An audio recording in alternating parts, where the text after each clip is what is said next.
नमस्कार दोस्तों, यह वीडियो स्पेशलिस्ट मैं बनाया हूँ किसके लिए? कमज़ोर विद्यार्थियों के लिए, कमज़ोर मेरे प्यारे दोस्तों के लिए। सभी बच्चे लोग काफ़ी मैथ से डरते हैं, मैथ को सभी बच्चे हार्ड बना लेते हैं। लेकिन मैं दावे के साथ कहता हूँ, अगर तुम इस वीडियो को पूरा देख लेते न हो तो मैं 100% कहता हूँ कि तुम्हें भी मैथ मक्खन की तरह लगने लगा कि यह कितना आसान टॉपिक है, कितना अच्छा से मुझको समझ में आ गया। तो चलिए वीडियो की शुरुआत करते हैं। उससे पहले अगर आप चैनल पर नए हो तो प्लीज़ भाई चैनल को सब्सक्राइब जरूर करना, आप वीडियो को एक लाइक करना। अब पहले प्रश्न को पढ़ते हैं। देखो, निम्न में कौन परिमेय संख्या है? तो पहले तुम ऑप्शन मत देखो, बच्चे लोग गलती करते हैं। यहाँ पे परिमेय संख्या कहता क्या है कि? तो परिमेय संख्या जो p/q के रूप में हो और उसका पूरा पूरा वर्गमूल निकले तो वह परिमेय हो जाएगा। वहीं पे अपरिमेय संख्या के बारे में चर्चा करें जो p/q में रूप में हो लेकिन उसका पूरा वर्गमूल नहीं निकले तो वह अपरिमेय संख्या हो जाएगा। तो यहाँ पे परिमेय पूछ रहा है, तो देखो √3, तो √3 है, इसका पूरा पूरा वर्गमूल ही नहीं निकलेगा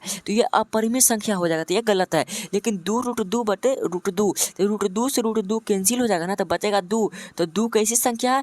एक परिमेय संख्या है, तो इसका राइट आंसर बी हो जाएगा। ठीक ना, पहला का राइट आंसर बी हो जाएगा। अगला प्रश्न मेरे भाई, मैं टॉपिक को, इस प्रश्न को आसान तरीके से समझाने की कोशिश करूँगा, बिल्कुल आसान भाषा में। दूसरा प्रश्न है, किसी धनात्मक पूर्णांक ए और बी के लिए ए बी का मसा गुने ए बी का लसा क्या होगा?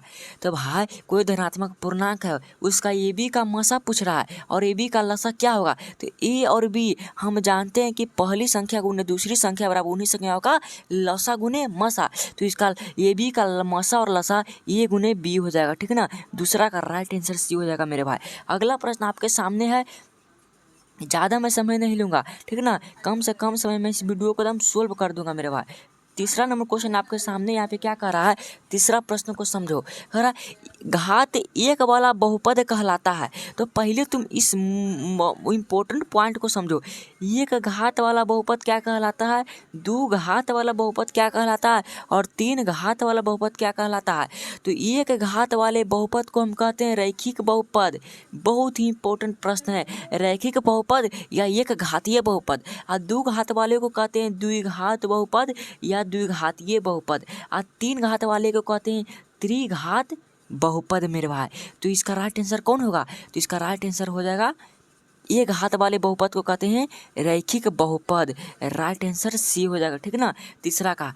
ठीक, अगला प्रश्न आपके सामने है, खरा त्रिघात बहुपद का व्यापक रूप है, निम्न में कौन त्रिघात बहुपद का व्यापक रूप है? तो देखो ऑप्शन ए में है A X square plus B X plus C. तो ये जो है मेरे भाई ये द्विघात बहुपद का व्यापक रूप है, तो ये सही आंसर नहीं होगा। ए एक्स के पावर 4 और बी एक्स 3 ये भी नहीं हो जाएगा। लेकिन त्रिघात तो A X cube plus B X square plus C X plus D, यह जो है त्रिघात बहुपद का व्यापक रूप होता है। ठीक ना, बहुत ही इंपॉर्टेंट प्रश्न है। अगला प्रश्न आपके सामने है, कह रहा है यहाँ पे क्या कि यदि साइन ए बराबर 3/4 तो कोस ए का मान होगा। देखो साइन 3/4 है तो साइन थीटा का तुम फार्मूला जानते होगे, लाल बटे कक्का। तो लाल बटे कक्का है लंब बटे कर्ण, तो लंब ऊपरे रहता है तो लंब हो गया 3 और कर्ण है 4। लेकिन हम यहाँ पे मैथ में लंब आधार और कर्ण तीनों मालूम होना चाहिए। तो यहाँ पे लंब पता 3 है और कर्ण 4 है। तो देखो इसका आधार क्या होगा? तो आधार का हम निकालने के लिए हम एक फार्मूला तुमको पता होना चाहिए मेरे भाई कि आधार बराबर फार्मूला होता है √अंडर कर्ण के स्क्वायर घटाओ लंब के स्क्वायर। तो कर्ण के स्क्वायर यानी कि 16 और लंब यानी कि 9, तो रूट कितना हो जाएगा? √7। तो इसका आधार क्या हो जाएगा? √7।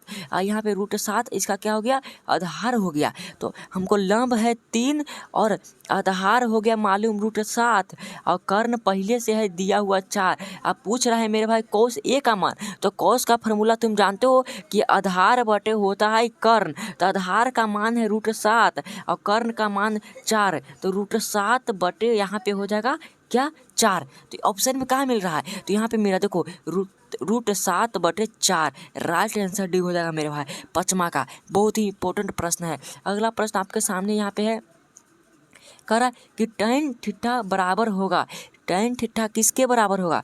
tan थीटा से बहुत सारे प्रश्न पूछे जाते हैं। पहला प्रश्न यहाँ पे पूछता है कि tan थीटा बराबर फॉर्मूला क्या होता है, तो एक होता है लंब बटे आधार। दूसरा पूछ सकता है tan बराबर होता है साइन बटे कॉस, याद रख लेना। और एक होता है 1 बटे कोट, tan बराबर फॉर्मूला होता है। और एक होता है sec 90 minus theta, sorry cot 90 minus theta बराबर होता है tan theta. Right answer A हो जाएगा 6 का। अगला प्रश्न मेरे भाई बहुत ही आसान तरीके से मैं समझाने की कोशिश कर रहा हूँ, आप समझिएगा मेरे भाई। मैथ होता है जो समझने का प्रश्न होता है, ये नहीं कि मैं रट रहा हूँ। 7वां नंबर क्वेश्चन आपके सामने यहाँ पे कह रहा है किसी बिंदु की एक अक्ष से दूरी उस बिंदु की कहलाती है। देखो यह दो प्रश्न आपके बोर्ड एग्जाम में समझो कि छप गया। एक होता है मूल बिंदु का नियामक क्या होता है, मूल बिंदु का नियामक, और किसी बिंदु की बाई अक्ष से दूरी उस बिंदु की क्या कहलाती है।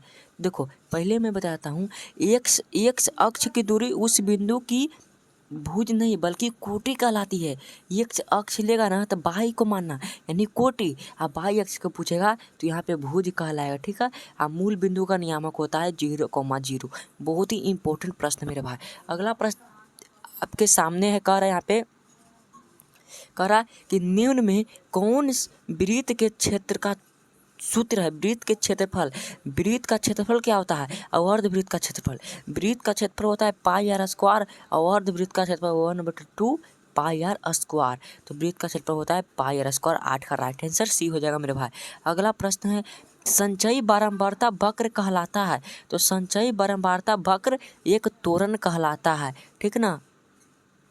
अगला 10वां नंबर क्वेश्चन है यूक्लिड विभाजन एल्गोरिथ्म दो धनात्मक पूर्णांकों में से निम्न में किस पर लागू होता है। तो यूक्लिड विभाजन फार्मूला होता है ए बराबर बी क्यू प्लस आर, यानी कि जहाँ पे ए बराबर बी क्यू प्लस आर में आर का मान जब शून्य होता है ना तो उसका बी मसा कहलाता है। तो यूक्लिड एल्गोरिथ्म जो होता है वो हमेशा मसा ज्ञात किया जाता है, उसके द्वारा हमेशा सिर्फ मसा ही ज्ञात कर सकते हैं। 11 नंबर क्वेश्चन है प्रथम 5 पूर्ण संख्याओं का माध्य कौन होगा। प्रथम 5 पूर्ण संख्याओं का माध्य, 5 पूर्ण संख्या का माध्य पूछ रहा है। तो पूर्ण संख्या 0 से 0, 1, 2, 3, 4। अब माध्य मतलब जोड़ होता है, गिन के जोड़ और गिन के भागा। 4 3 7 2 9 1 10 और 10 2 5 10 यानी कि 5 इसका आंसर हो जाएगा। तो 4 3 7 2 9 1 10 और गिन के जोड़ भागा 5 नहीं होगा मेरे भाई, तो 5 2 9 10 इसका राइट आंसर क्या हो जाएगा बी। 12 नंबर क्वेश्चन है करा दो वृत्तों के क्षेत्रफलों का अनुपात 4:1 है तो उनकी त्रिज्याओं का अनुपात क्या होगा। क्षेत्रफलों का अनुपात 4:1 है तो त्रिज्याओं का अनुपात 2:1 हो जाएगा, ठीक ना। ये प्रश्न पूछता है क्षेत्रफल त्रिज्या के अनुपात अगर दिल रहेगा 2:1 तो क्षेत्रफल में स्क्वायर कर देना, और क्षेत्रफल दिल रहेगा त्रिज्या पूछेगा तो उसका वर्गमूल निकाल देना, ठीक है। 13 नंबर क्वेश्चन क्या करा यदि tan थीटा बराबर √3 तो थीटा का मान क्या होगा। तो tan थीटा √3 है तो हम जानते हैं कि tan 45 डिग्री का मान कितना होता है 1, और tan 60 का मान होता है √3। तो इसका ऑप्शन हो जाएगा डी। 11 का सही आंसर डी हो जाएगा, ठीक है। cos 60 डिग्री प्लस 1 अब बटे cos 60 डिग्री माइनस 1, इसका मान क्या होगा। तो cos 60 का मान होता है √3/2 प्लस 1 और √3/2 माइनस 1, ठीक ना। तो 2 लघुत्तम हो जाएगा, तो यहाँ पे 2 लघुत्तम जब लेंगे तो √3 + 1 और यहाँ पे भी हो जाएगा √3 - 1/2, 2 से 2 खत्म और √3/1 और √3 - 1। तो इसका हर परिमेयकरण करेगा ना मेरे भाई तो इसका आंसर 2 हो जाएगा, ठीक है। अगला प्रश्न आपके सामने 15वां नंबर क्वेश्चन करा यदि अल्फा और बीटा f(x) x² + x + 1 के मूल हो तो 1/अल्फा और 1/बीटा का मान क्या होगा। तो 1/अल्फा करा तो अल्फा बीटा इसका लघुत्तम और एलसीएम हो जाएगा। अल्फा से अल्फा खत्म तो फिर बीटा और नीचे अल्फा, तो अल्फा प्लस बीटा का फॉर्मूला होता क्या -b/, और अल्फा इंटू बीटा का होता c/, ए से खत्म तो -b/c। तो बी यहाँ पे बी का मान क्या होगा, बी का मान होगा -1, बी का मान क्या होगा -1 है तो -1 और 1 ये बी सी का मान 1 तो ये -1/1 यानी -1। 15 क्वेश्चन करा दिया तो आपका 15 में से कितना सही हुआ मैं उम्मीद के साथ कहता हूँ आपका सब में सब सही कर दिए होंगे। अगर आपको यह वीडियो अच्छा लगा मेरे बात 1 लाइक जरूर करना, चैनल को प्लीज़ भाई सब्सक्राइब कर लो। मैं स्पेशली कमज़ोर छात्रों के लिए वीडियो बनाया था।